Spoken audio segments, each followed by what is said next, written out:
Carta do apóstolo Pedro, primeira carta do apóstolo Pedro, o capítulo é o de número 4. Aliás, vamos ler do capítulo 3, verso de número 13, e nós vamos até o capítulo 4, verso de número 6, para lermos a perícope toda, ou seja, o trecho todo para entendermos. Então, capítulo de número 3, verso de número 13, ao verso de número, capítulo 4, verso de número 6,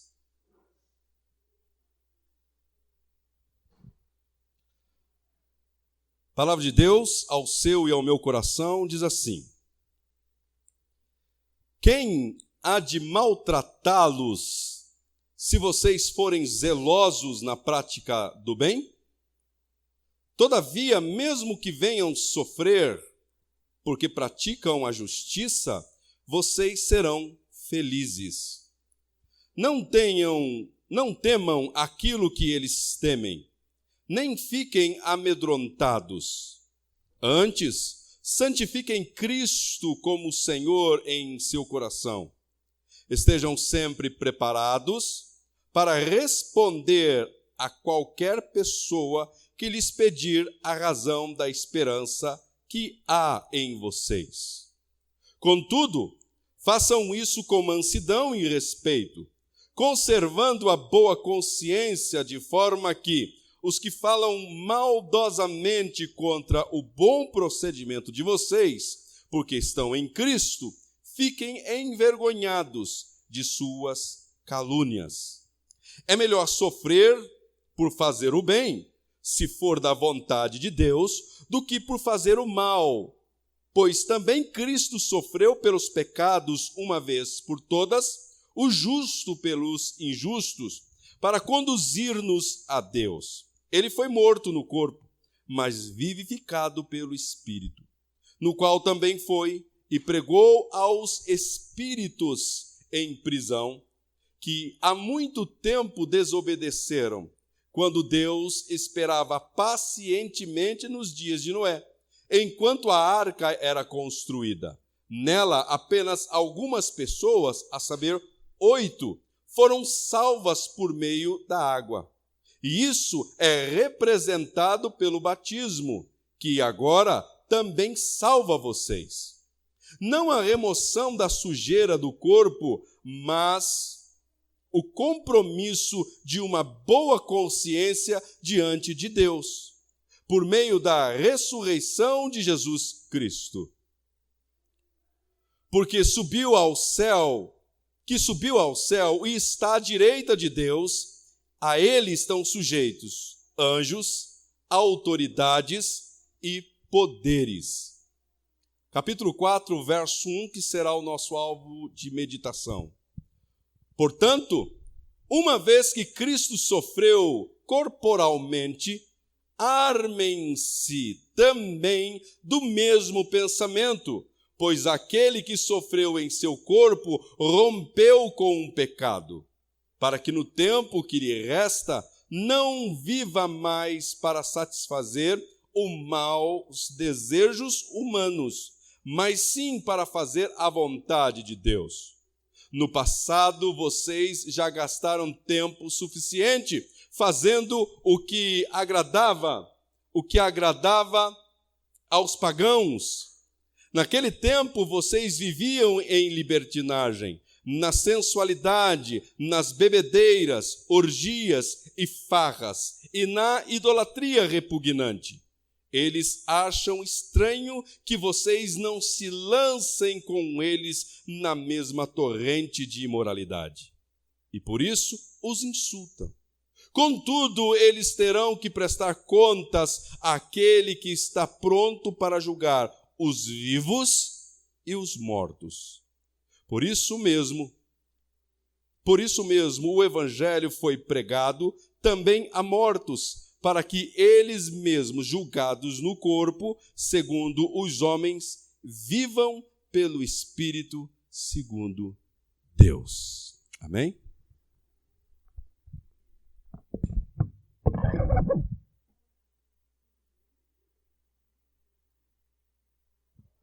Oremos. Somos gratos, Deus, pelo privilégio que temos de, mais uma vez, estarmos diante do Senhor. Pedimos que o Senhor venha falar conosco, falar aos nossos corações, assim como o Senhor sempre tem feito. Que o Senhor venha nos conduzir, que o Senhor venha nos orientar, que o Senhor venha nos capacitar a entender esta palavra. E que esta tua palavra não permaneça apenas no intelecto de nossas mentes, mas sim que elas penetrem no coração, no nosso coração. E então cause em nós as transformações que tanto necessitamos. Pedimos que seja assim, ó Deus, assim como o Senhor já tem nos ensinado como viver e desfrutar desta vida para o louvor da tua glória, que o Senhor mais uma vez venha assim fazer. Fale conosco. Pedimos a tua ajuda, Espírito Santo. Aplique esta palavra às nossas vidas. Venha trazer luz à nossa mente. E então, que compreendamos toda ela, não apenas parcialidade dela, mas totalmente ela. E assim, que possamos proceder no nosso dia a dia, colocando em prática esta tua verdade. No nome de Cristo Jesus, oramos, agradecidos ao Senhor. Amém. Semana passada, nós falamos um pouquinho sobre esse texto. Falamos sobre, desde o verso 13 até o capítulo 4, verso de número 20, capítulo 3 até do verso 13 até o verso número 22, falando sobre algumas questões sobre o sofrimento cristão e também falamos sobre quem é que devemos ou quais são os exemplos que Pedro aqui usa para que nós também possamos enfrentar o sofrimento que vem nos abater ou que vem sobre nossas vidas. E ele usa aqui 2 exemplos. Ele vai falar a respeito do próprio Cristo, que Cristo sofreu corporalmente, no verso de número 18, pois Cristo também sofreu pelos pecados. E depois ele vai citar aqui a figura de Noé. Noé também uma figura que no seu tempo sofreu. E o seu sofrimento, diferente do sofrimento de Cristo, não foi um sofrimento... Cristo sofreu por pecados, mas não por seus pecados, pois ele era santo e não se viu pecado nenhum nele, mas sofreu pelos nossos pecados. Noé, a figura de Noé, ele sofre oposições por obedecer aquilo que Deus tinha pedido a ele. Deus pediu para que ele construísse a arca, e então, neste construir a arca, ele sofreu muitas oposições. Pessoas se oporam a ele. Pessoas começaram a falar contra ele, dizendo: você está ficando louco, você está ficando doido de construir uma arca dessa, não sabemos o que é a água, ou seja, a terra se encher de água, mesmo porque ainda não tinha chovido ali, então... ele sofreu muitas oposições. Imagine 120 anos este homem chamado Noé sofrendo oposições por aquilo que ele estava fazendo. Mas não apenas ele sofreu oposição por aquilo que ele estava fazendo, a engenharia toda dele em construir toda aquela arca, não sofrendo oposição por construir a arca, mas também sofrendo oposição por aquilo que ele pregava. Pois o apóstolo Pedro mesmo, na sua segunda carta, ele vai falar que Noé, ele era um pregador da justiça. Ou seja, ele construía a arca e, ao mesmo tempo, ele pregava a justiça de Deus. Ele pregava aquilo que Deus desejava, ele pregava a vontade de Deus. E ele chamava as pessoas que ali estavam ouvindo a sua voz para se consertarem com Deus, para se voltarem para Deus, para andarem de forma justa, que o proceder deles se tornasse justo. E então eles pudessem se converter a esta justiça de Deus e entrarem junto com Noé para dentro da arca. Mas o texto vai falar que eles não deram ouvidos. Pedro vai falar que apenas 8 pessoas foram salvas do dilúvio. Então imagine, por 120 anos você pregar e ninguém se converter. Imagine por 120 anos você falar a respeito da justiça e as pessoas se oporem à sua pregação. E talvez você esteja reclamando por pregar a palavra de Deus por alguns anos, por algum tempo, e as pessoas se oporem à sua pregação e você achar que isso é um descaso. Noé sofreu oposições. Então, o apóstolo Pedro, ele usa essas duas figuras como exemplo, para que nós também possamos e venhamos a suportar o sofrimento que vem sobre nós. Mas ele vai falar aqui que tipo de sofrimento é esse que é louvável a Deus. Que tipo de sofrimento é esse que honra a Deus, que glorifica a Deus. Ele vai falar o seguinte, que uma pessoa que sofre por fazer o mal ou realizar as coisas maldosas, ela não consegue atribuir louvor algum a Deus, porque ela está sofrendo por uma maldade que ela realizou, que ela fez.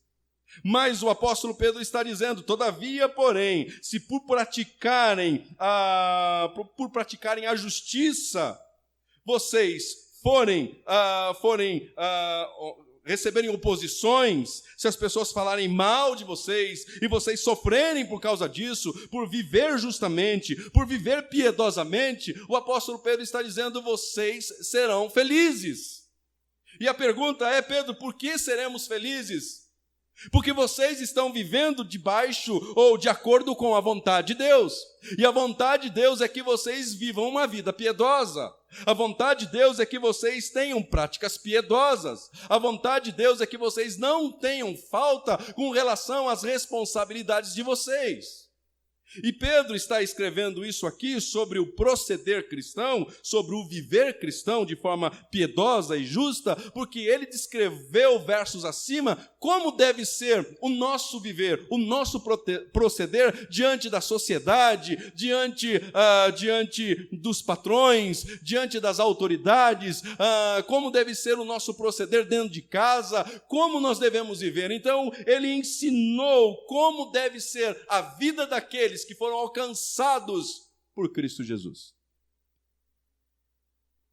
E aí, no finalzinho do capítulo 3, ele continua ainda falando sobre o Cristo, falando a respeito do nosso exemplo maior, falando que este Cristo, ele não apenas ele morreu, mas ressuscitou, e então também nos deu esta possibilidade de morrer com ele, ressuscitar com ele, e nós declaramos isso publicamente, e nós representando publicamente esta fala, esta decisão nossa por meio do batismo. Ele usa a figura do batismo, dizendo que o batismo ele não é um agente salvador, mas ele é um agente que ele vai apresentar às pessoas algo que você tomou, uma decisão que você tomou no seu coração, que é viver para Cristo, que é morrer para este mundo, mas viver para Cristo. E aí o verso de número 22, ele vai falar a respeito da vitória de Cristo. O verso 22 diz que subiu aos céus e está à direita de Deus, a ele estão sujeitos anjos, autoridades e poderes. O Cristo, nosso Senhor, ele sofreu, mas o final foi vitorioso. Se você olhar para Noé sofreu 120 anos, aguentando, suportando o sofrimento, mas no final, vitorioso. É isso que Pedro quer deixar claro. O sofrimento cristão, ele pode durar um tempo, mas o seu final nós já sabemos. Seremos vitoriosos. Por isso que o apóstolo Paulo, ele vai escrever, ele vai falar o seguinte, ele vai apresentar a figura cristã. Ele vai falar que nós somos, diante destas coisas, nós somos muito mais do que vencedores. Nós somos muito mais do que vencedores.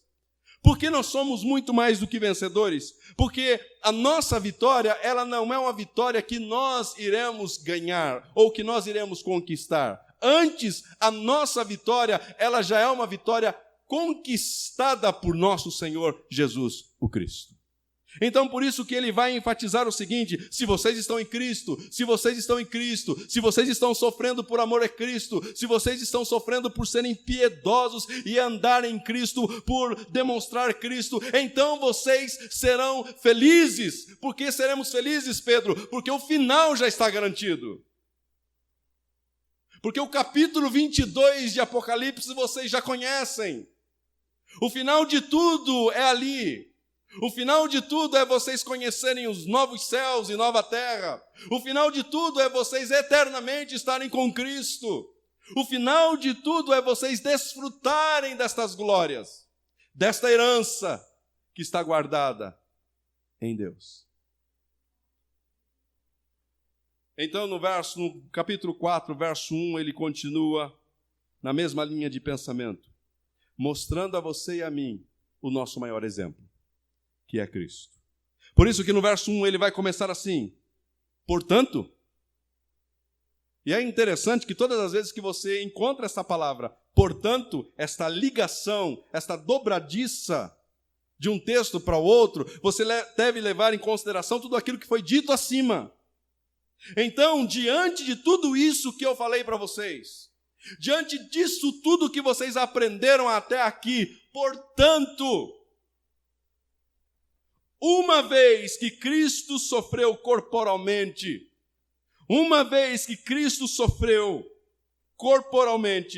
armem-se também do mesmo pensamento. Ele está dizendo, até aqui vocês ouviram a respeito de Cristo. Até aqui vocês ouviram sobre o Senhor de vocês. E o Senhor de vocês sofreu. E a pergunta é, o servo está acima do seu Senhor? Absolutamente não. O próprio Cristo ensinou isso. O servo não está acima do seu Senhor, mas sim o Senhor acima do seu servo. E se o Senhor sofreu, então vocês também precisam ter em mente de que vocês enfrentarão sofrimentos neste mundo. Vocês não estarão isentos do sofrer. Portanto, uma vez que Cristo sofreu corporalmente, armem-se também do mesmo pensamento. Pedro, mais uma vez, aqui está chamando a sua e a minha atenção a observarmos o nosso maior exemplo, que é Cristo Jesus. Ele sofreu no corpo. Portanto, uma vez que Cristo sofreu corporalmente, ele sofreu no corpo. E se Cristo sofreu corporalmente, se ele experimentou este sofrer, se ele experimentou este gosto do sofrimento, quem somos nós para dizermos, não vamos sofrer? Não queremos sofrer. Se Cristo sofreu no corpo, portanto, esperem também sofrer, como discípulo dele. Como discípulo dele. Hoje à tarde, aliás, saindo daqui da reunião, indo para casa, antes passamos um lugar, e quando eu passo em frente a uma igreja, tem uma placa bem grande assim, pare de sofrer. Bem grande, pare de sofrer. E aí o que vem embaixo, pare de sofrer. Se você está sofrendo financeiramente, pare de sofrer. Se você está sofrendo com possessões demoníacas, pare de sofrer. Se você está sofrendo por doenças, pare de sofrer. E um monte de propagandas, né? Pare de sofrer, pare de sofrer, pare de sofrer. E eu não tinha visto essa placa ainda. Foi a primeira vez que me chamou a atenção essa placa. Eu falei, que propaganda enganosa. Porque o apóstolo Pedro está dizendo o contrário. O apóstolo Pedro está dizendo assim, irmãos, se o seu Cristo, se o meu Cristo, ele sofreu, ele padeceu. E ele padeceu não por causa dos seus pecados. Ele padeceu por causa dos seus e dos meus pecados. E se o nosso Cristo, ele foi alvo de sofrimento, e o texto vai falar, o escritor aos Hebreus vai falar que ele aprendeu por meio à obediência, por meio do sofrer. Se ele aprendeu por meio do sofrer a obediência, quem é você e quem sou eu para dizer, Senhor, me livra de todos os sofrimentos, me isenta de todos os sofrimentos? Mais uma vez, como na semana passada, se o sentido de pare de sofrer é espiritualmente, como uma pessoa morta espiritualmente, e você sofrendo por estar preso pelo pecado, se o sentido de parar de sofrer é nesse sentido, ok, estamos em comum acordo. Porque de fato Cristo o liberta do seu pecado, pois Cristo o liberta dessa natureza pecaminosa. Você não é mais escravo dela, embora ela estando aí em você e em mim. Mas você não é mais escravo dessa natureza. Agora, se a ideia é pare de sofrer como uma ideia de se isentar de todo e qualquer sofrimento, esta não é uma verdade bíblica. A verdade bíblica é o contrário, a verdade bíblica é um chamado ao sofrer. Pois Cristo mesmo nos ensina, todos quantos desejam viver piedosamente padecerão ou sofrerão aflições. Cristo sofreu no seu corpo, Cristo sofreu emocionalmente. Seus últimos dias, o Cristo homem, nos seus últimos dias, no Getsêmani, ele, angustiado ou com seu coração apertado, orou, e a sua oração foi: Pai, se possível, passa de mim esse cálice. Se possível, livre-me. Só que ele conclui a sua oração: todavia, não seja como eu quero, mas seja como a tua vontade, como tu queres. Cristo sofreu corporalmente. Então o apóstolo Pedro está dizendo: espere sofrer. Esse sofrimento é uma referência a um viver no centro da vontade de Deus. E a pergunta é: por que Cristo sofreu? Cristo sofreu porque ele estava exatamente no centro da vontade de quem? De Deus. Então aquela ideia de que quem está no centro da vontade de Deus não passa por sofrimento é mentira. É mentira. Ah, você está sofrendo, certamente você está sofrendo, passando por sofrimento, porque você está fora, desalinhado da vontade de Deus. Não é isso que eu vejo em Cristo. Não é isso que eu aprendo de Cristo. Por isso que o apóstolo Pedro, ele começa iniciando a sua linha de pensamento no verso 13, dizendo: quem há de maltratá-lo se vocês forem zelosos da prática do bem. Ou seja, ele está dizendo, primeiro, avalie se o sofrimento que vocês estão enfrentando é um sofrimento que está sendo originado por um mau proceder. Porque se você está procedendo de forma maldosa, então você tem que esperar o quê? Consequências dessa maldade. É a lei da semeadura. Você plantou maldade, você vai colher. Você está plantando mentira, você vai colher frutos dessa mentira. Você está plantando uma vida desconexa com as Escrituras, então você vai colher isso. Então o apóstolo Pedro está pedindo: avalie primeiro o seu sofrimento. O seu sofrimento é atribuído a quê? A uma atitude maldosa?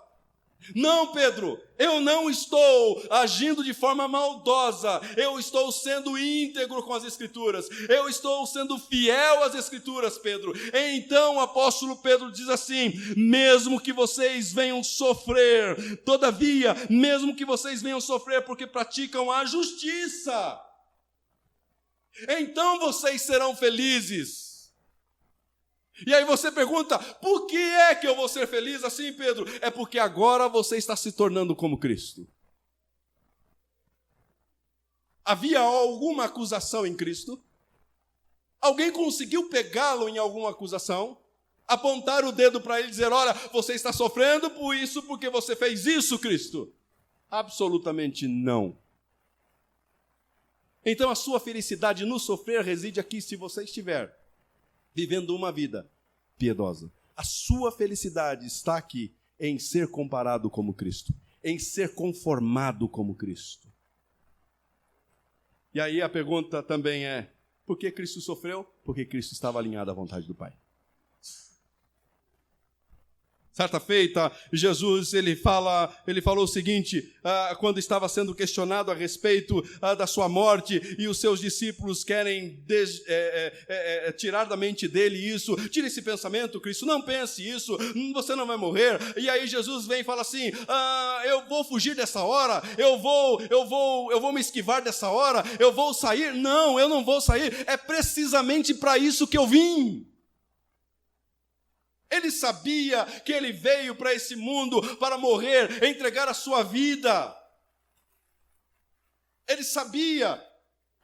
E todas as vezes que você o vê orando, certamente nas suas orações, as suas palavras são: Senhor, eu quero a tua vontade. Pai, eu quero a tua vontade. Porque é que eu sei que Cristo, nas suas orações, pedia a vontade do Pai, para que se cumprisse a vontade do Pai, porque Ele orou assim no Getsêmani, e Ele ensinou você e a mim a orarmos desse jeito.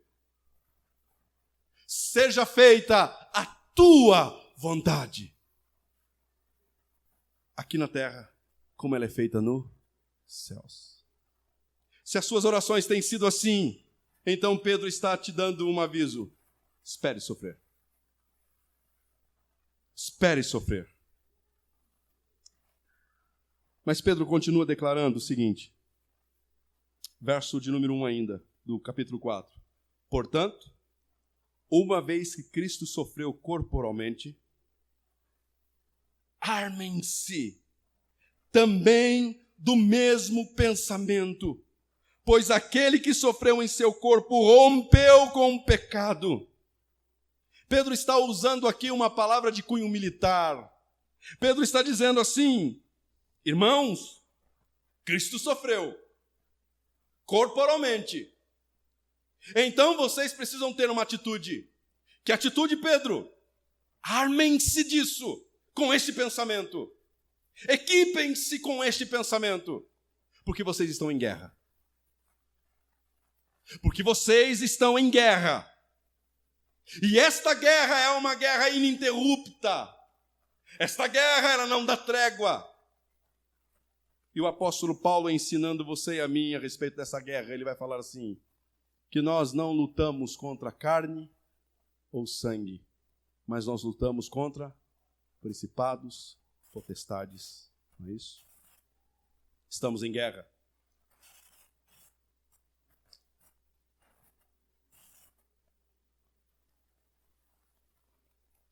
Estamos em guerra porque nós temos uma guerra dentro de nós mesmos. E esta é a guerra mais difícil a se vencer.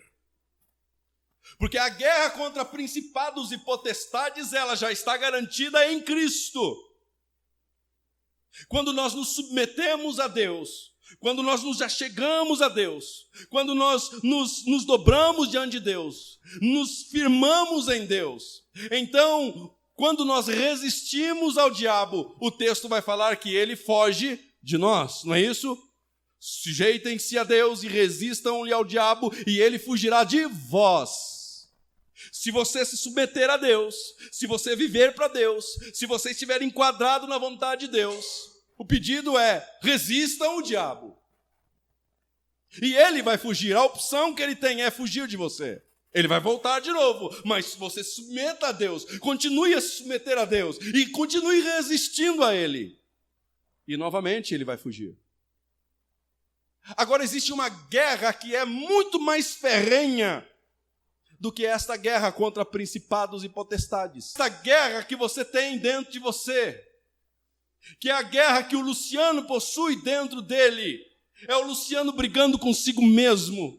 Pois agora existe dentro de mim uma natureza que se volta para as coisas que são do Espírito e uma natureza que se volta para as coisas que são daqui, deste mundo. Então Pedro está dizendo: irmãos, armem-se com este pensamento. Porque ele vai dar razão do seguinte: pois aquele que sofreu em seu corpo rompeu com o pecado. Verso 2. Para que no tempo que lhe resta não viva mais para satisfazer os maus desejos humanos. mas sim para fazer a vontade de quem? De Deus. De Deus. Pedro chama a atenção de seus irmãos a uma guerra, um viver com uma luta ferrenha dentro de nós, pois já morremos para este mundo e para as suas ofertas de satisfação carnal. Rompemos com o pecado, pois é exatamente este pecado que levou o nosso Senhor a ser pendurado no madeiro, feito maldito em nosso lugar. Pedro está dizendo, irmãos, o que levou Cristo para a cruz foi os seus e os meus pecados. Então, de uma vez por todas, se livrem disso. Se armem com este pensamento. Pois Cristo sofreu para os fazer livre, para tirar-nos da escravidão deste mundo, para tirar-nos deste reino de trevas e para nos transportar no reino de luz. Cristo morreu pelos pecados. Para quê, Pedro? Para que no tempo que resta não viva mais para satisfazer os maus desejos humanos, mas sim para fazer a vontade de Deus.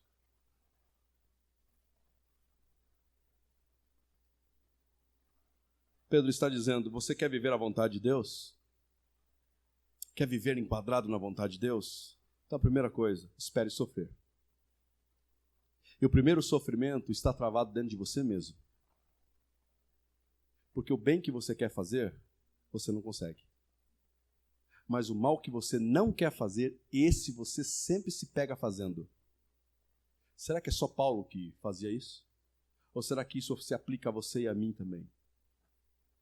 Quantas vezes eu não me pego fazendo aquilo que eu não quero fazer? Porque aquilo que eu me pego fazendo que eu não quero fazer, eu sei que desagrada a Deus.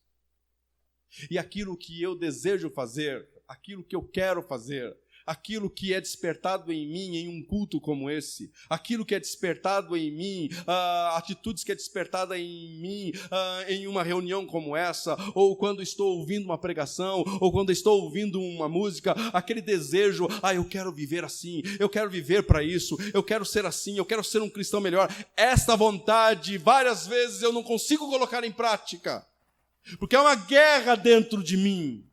E Pedro está dizendo, armem-se disso com esse pensamento.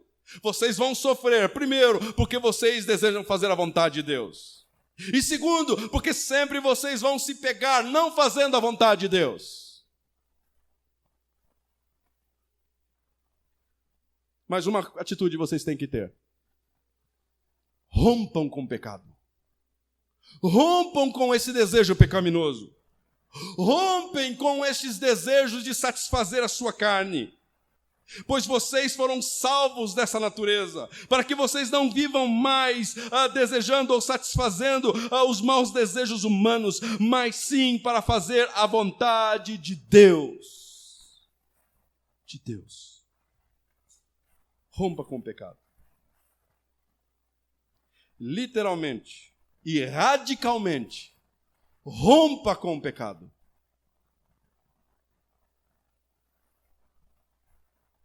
Você ama Deus? Você ama Cristo?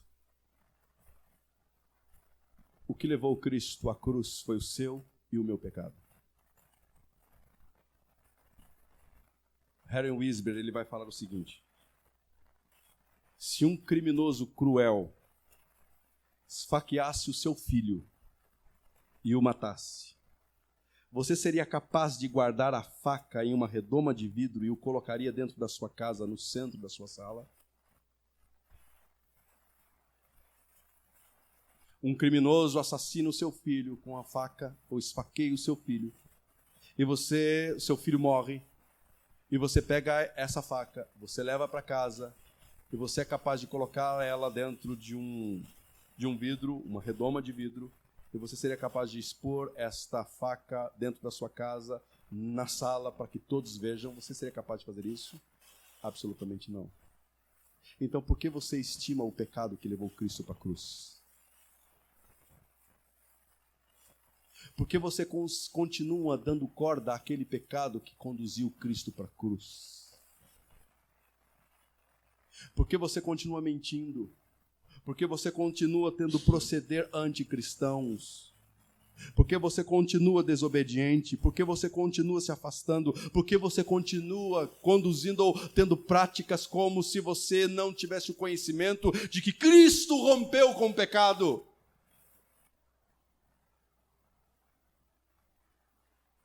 João, ele vai falar o seguinte, 1 João, capítulo 3, verso 6, ele vai falar o seguinte: todo o que permanece nele não vive pecando. Todo o que vive pecando não o viu e não o conheceu. Aqui João não está dizendo que você e eu, nós não seremos capazes ou não pecaremos mais. João não está dizendo isso. João está dizendo, se no seu coração você cuida de pecados, você cuida de pecadinhos, estima pecadinhos, então isso é a prova de que você ainda não conheceu a Cristo. Porque a primeira atitude de um cristão quando conhece Cristo é primeiro se lamentar pelo seu estado pecaminoso, porque foi o seu estado pecaminoso que conduziu Cristo à cruz. Cristo sofreu e o seu sofrimento foi por nossa causa, minha causa, sua causa. Então a primeira coisa que surge no coração do cristão, que olhou para Cristo e enxergou Cristo e foi alcançado por esta graça de Cristo, é romper com o pecado. Os desejos pecaminosos agora não prendem mais. Podemos pecar, mas não porque estimamos o pecado. Erramos e como erramos, mas pecamos não porque nós premeditamos ou desejamos o pecar. Ninguém sai de um culto como este desejando, amanhã eu vou pecar. Porque se o seu coração ainda deseja manter este pecado, é porque você não conheceu Cristo. A primeira atitude de um cristão é romper com as amarras do pecado.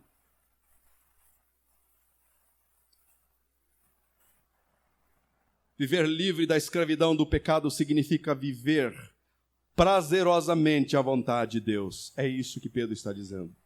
Porque agora você não vive mais para satisfazer as vontades e desejos humanos, mas porque agora você encontrou um desejo e um prazer de viver no centro da vontade de Deus.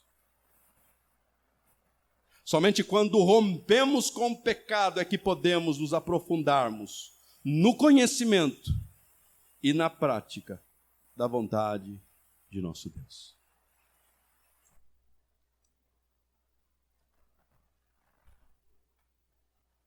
Sua oração tem sido: Senhor, ajuda-me a fazer a tua vontade, a viver no centro da tua vontade. Então a primeira dica de Pedro é: livre-se daqueles pecados que você está guardando, que você está estimando. Você rompeu com ele. Você rompeu com ele. E aí ele vai explicar no verso 3. Porque no passado, vocês já gastaram tempo suficiente fazendo o que agrada aos pagãos. Porque no passado vocês já gastaram muito tempo. Porque no passado vocês viviam assim. Porque no passado vocês eram assim. Mas agora o Evangelho penetrou no coração de vocês. E se o Evangelho penetrou verdadeiramente no coração de vocês, então uma mudança, uma transformação deve ser evidente em vocês. Pedro está apontando a nós uma verdade. E que verdade é esta? É uma verdade que o Evangelho, que para o Evangelho tudo é possível quando o assunto é transformação de coração. Você já pensou quem era você antes do Evangelho?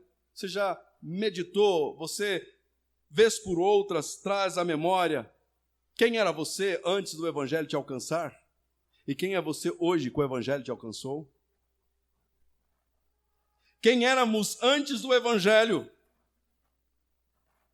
Que diferença existe dos ímpios que você conhece e aquilo que você era? Ou seja, você consegue ver os ímpios de hoje, os seus amigos que não creem em Cristo, e você logo recorda: a minha situação era a mesma. Eu fazia exatamente isso, eu era exatamente assim. Então Pedro está chamando aqui uma verdade de que o Evangelho, somente o Evangelho é capaz de transformar corações, porque aconteceu com você e aconteceu comigo. No passado vivíamos como os incrédulos, ele vai falar, porque vocês, no passado, vocês gastaram tempo suficiente fazendo o que agrada aos pagãos. As práticas que você hoje acha que elas não são práticas louváveis, ou seja, você foi convencido do pecado, você foi convencido da justiça, então você olha para as práticas dos pagãos e diz: não, isso não procede de Deus, isso é uma prática pecaminosa.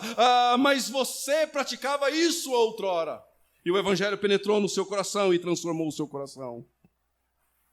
Então Pedro quer mostrar a você uma verdade, anunciando algo animador. Se o Evangelho foi capaz de mudar o seu coração,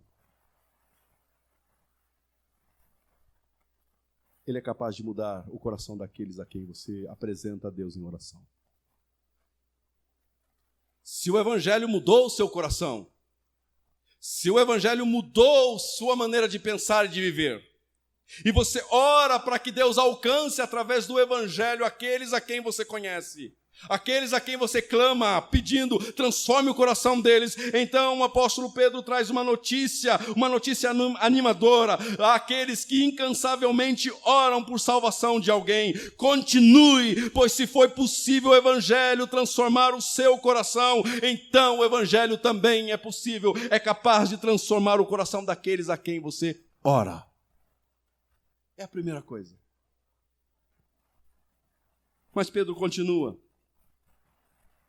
Pedro não apenas fala a respeito deste poder salvador do Evangelho, mas Pedro fala também a respeito de uma atitude daqueles que foram alcançados pelo Evangelho. No passado, vocês já gastaram tempo suficiente fazendo o que agradar aos pagãos. Naquele tempo, vocês viviam em libertinagem, na sensualidade, nas bebedeiras, nas orgias, nas farras, na idolatria repugnante. Vocês eram assim. Mas agora vocês não são assim. Mas agora existe um antes e um depois do seu viver. É nítido isso. E o apóstolo Pedro está dizendo: os ímpios, aqueles que estão ao seu redor, aqueles que não conhecem Cristo, eles percebem isso. E Pedro está dizendo, verso 4, eles acham estranho que vocês não se lancem com ele na mesma torrente de imoralidade e por isso os insultam. Pedro está dizendo, vocês viviam assim. Vocês praticavam o que eles praticam. Vocês se ajuntavam com eles na mesma mesa. Vocês participavam das práticas que eles assim fazem. Mas quando o Evangelho chegou no coração de vocês, vocês foram despertados a olhar para Cristo. E então romperam com o pecado. Então agora o viver de vocês não é um viver mais para satisfazer as suas vontades pecaminosas, mas agora o viver de vocês é para estar no centro da vontade de Deus. E isso desperta nos ímpios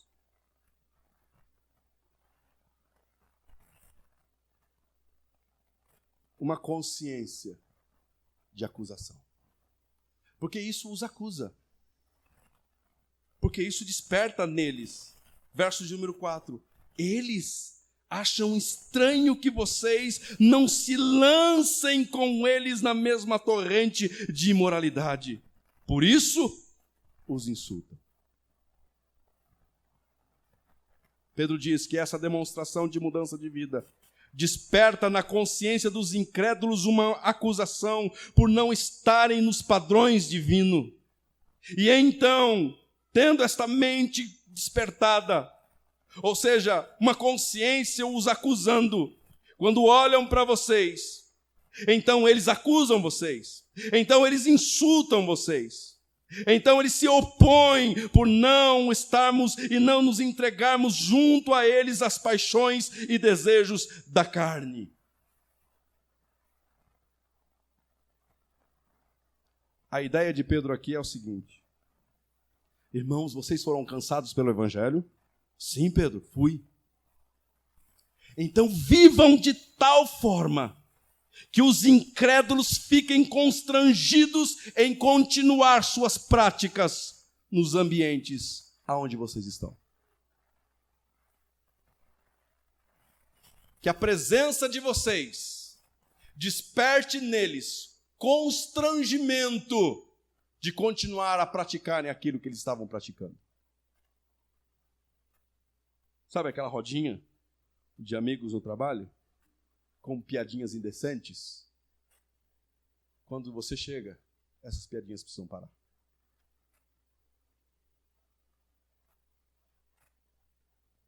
Sabe aquelas farras que os seus amigos, parentes, estão acostumados a fazer? Quando você chega, eles precisam parar de fazer. No mínimo, se sentirem encabulados ou constrangidos, melhor dizendo, de continuarem as suas práticas.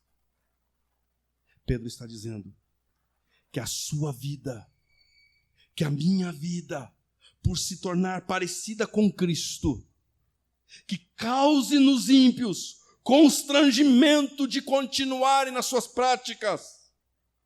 Quando você chega perto,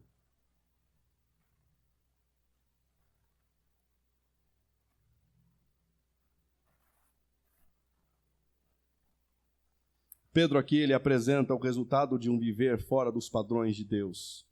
E ele vai falar, verso de número 5. Contudo, eles terão que prestar contas àquele que está pronto para julgar vivos e mortos. Pedro está dizendo, o seu viver tem que anunciar aquilo que Noé anunciava, justiça. Justiça. Paulo vai ensinar isso a respeito desta consciência que nos julga todos os dias, no capítulo de número 2 de Romanos. Ele vai falar que existe dentro de nós uma lei. E esta lei é uma lei que Deus colocou em você e em mim, que nos acusa diariamente, que leva a nossa consciência a pensar a respeito do correto e do errado. O diretriz, o aferidor da moral humana, é esta lei de Deus, que Deus implantou no coração do homem. Você não precisa ensinar uma criança a fazer o errado, mas você precisa ensiná-la a fazer o correto. Todavia, porém, ela já pequena já sabe que está fazendo o errado. Vez por outras, eu pego a Larissa fazendo alguma coisa errada, eu só chamo Larissa, ela já assusta. Porque ela sabe que estava fazendo errado. E agora ela aprendeu a fazer alguma coisa. Quando ela está fazendo uma coisa errada, e você chama Larissa, ela tenta disfarçar. Ô papai, nossa, a mamãe é minha. Desconversa. Quem que ensinou ela desse jeito? Então Deus já plantou no coração do homem essa consciência do certo e do errado. Pedro está dizendo assim, irmãos, o viver de vocês, enquadrado com a vontade de Deus, há de despertar no ímpio uma acusação na sua consciência, porque há de despertar nele esta lei que o próprio Deus implantou nele, que ele está vivendo fora dos padrões de Deus, e por viver fora dos padrões de Deus, haverá uma consequência. E é por causa disso, desta consciência de que haverá uma consequência, é que eles insultam vocês.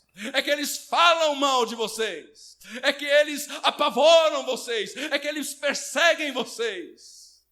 É porque eles sabem que no final de tudo, há um Deus que os julgará.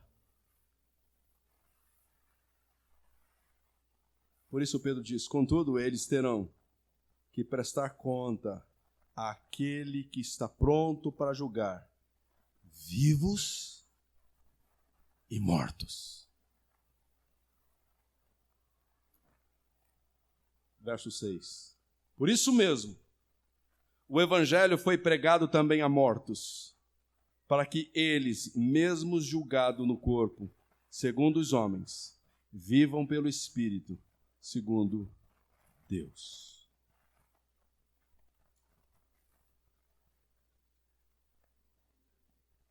Mais um texto difícil. Pedro aqui não está dizendo que a pregação está feita ou existem mortos ouvindo a pregação do Evangelho. Pedro não está dizendo isso.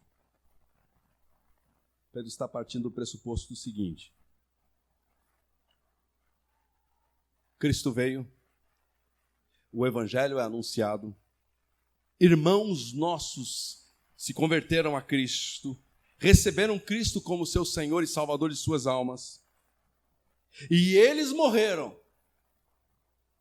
E existe uma acusação contra eles e contra nós. Que acusação é esta, Pedro? Acusação do seguinte: porque a pregação do Evangelho é que Cristo ensinou vocês o seguinte: que aqueles que creem em Cristo, este não morrerá, mas este viverá eternamente. E o grande questionamento, a grande argumentação daqueles incrédulos que querem se opor à pregação do Evangelho: o seu Cristo disse isso, que vocês não iam enfrentar a morte, mas morreram. E aqueles que morreram e creram em Cristo, porque é a mesma linha de pensamento que Paulo vai tratar lá em 1 Tessalonicenses, falando a respeito dos que já morreram. E os que já morreram? Pedro está dizendo: eles morreram. Eles ouviram o Evangelho e morreram. Mas chegará um dia que, assim como Cristo ressuscitou, eles também se levantarão. Porque o verso 6 vai falar assim: julgados, por isso mesmo o Evangelho foi pregado também a mortos, para que eles, mesmo julgados no corpo segundo os homens, porque estão falando mal deles, porque estão falando, olha, eles creram em Cristo, mas morreram, estes vivam pelo Espírito segundo Deus. Pedro mais uma vez apresenta uma notícia animadora. Podemos enfrentar sofrimentos, tribulações, enfermidades e morte. Todavia, porém, há em nossos corações uma esperança de que um dia Cristo há de nos levantar dentre os mortos, assim como aconteceu com ele, e pela eternidade estaremos com ele ressurretos. Pedro, ele conclui dizendo: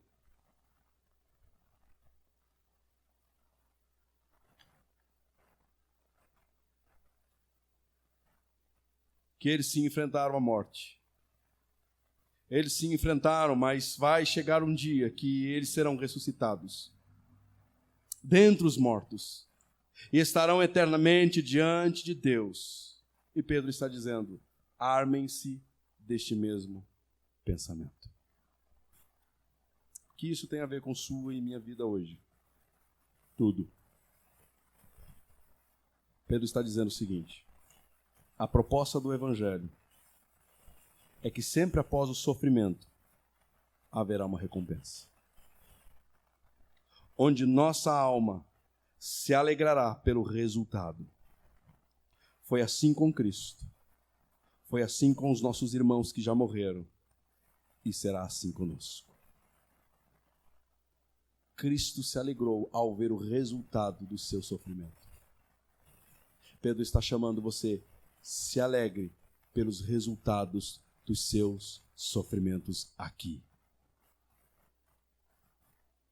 Portanto, vale a pena viver uma vida de negação ao pecado e uma vida de constante busca em conhecer e viver a vontade de Deus. Amém? Coloque sobre os pés. Eu quero orar com você.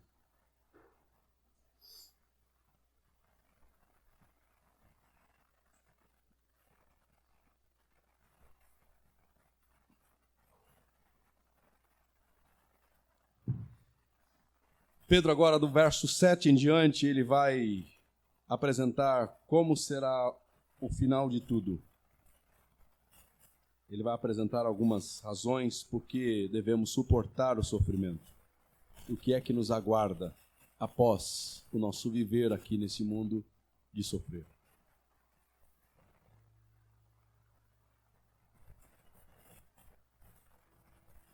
Mas antes de encerrar, antes de orarmos, eu gostaria de ler um poema que diz assim: o mundo perguntará o porquê, e eu respondo. O mundo perguntará o porquê, e eu respondo.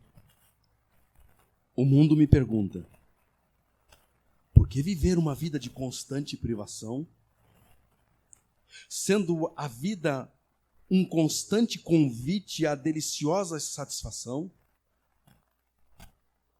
Por que desperdiçar o tempo e as propostas de hoje na esperança de um deslumbrar prometido amanhã? E eu respondo: vivo hoje em constante privação, pois hoje mudei de visão. Rejeito os convites mundanos por me encantar com os convites celestes. Abro mão dos desfrutes daqui por serem tão pequenos e distantes dos dali. Não aguardo o prometido para amanhã, simplesmente por tê-lo hoje e poder desfrutá-lo completamente no porvir. Que esse seja o seu viver. Quando o assunto é viva por aqui, viva para o agora, desfrute de tudo aquilo que a vida é capaz de te dar de satisfação. Se lance ao pecado, se lance nos desejos do seu coração, seja feliz. O importante é ser feliz. Tão distante da verdade bíblica é este convite humano e mundano. Que você olhe para Cristo e enxergue o Cristo sofredor. Mas também olhe para Cristo e veja o Cristo contente e feliz, entusiasmado, cheio de prazer, à destra do Pai. Um Cristo que sofreu, mas um Cristo que triunfou. Um Cristo que foi vilipendiado e hoje é vilipendiado.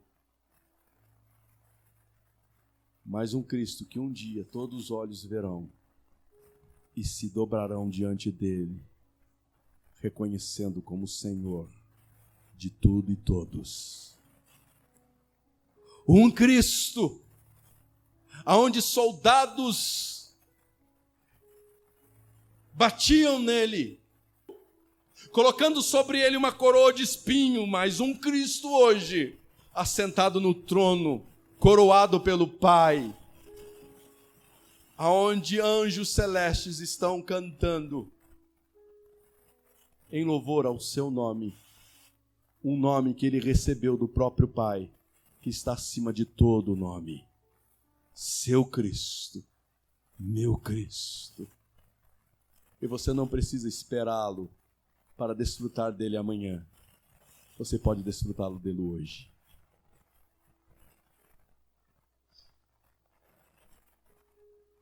Pense e repense se vale a pena Eu pensei e já repensei muitas vezes e tenho chegado à conclusão: vale a pena. Vale muito a pena. Amém? Curva a tua fronte. Vamos orar.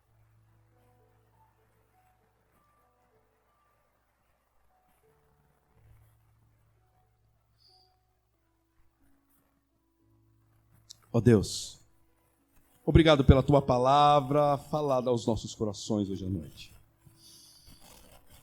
A exemplo daquilo que os nossos irmãos viveram quando Pedro escreveu essa carta, nós ouvimos esta palavra e também entendemos que se o Senhor sofreu, se o Senhor enfrentou aflições, oposições, e o Senhor é o nosso maior exemplo, também nós nos armamos hoje, ó Deus, deste mesmo pensar. Enfrentaremos sim sofrimentos, enfrentaremos sim oposições, porque o nosso viver agora não é mais um viver voltado para a nossa carne, para os nossos desejos, para a satisfação da nossa carne, mas o nosso viver agora é um viver para o louvor da tua glória, cumprindo o teu querer e cumprindo a tua vontade, Pai. Isso para o mundo é algo que eles não conseguem entender. Isso é loucura para aqueles que perecem, mas é vida para aqueles que conhecem Cristo. Obrigado, Deus. Cumpra assim em nós o teu querer. Cumpra assim em nós a tua vontade. Para o louvor da tua glória. Assim oramos, agradecidos ao Senhor. Amém. Que Deus os abençoe. Podeis assentar.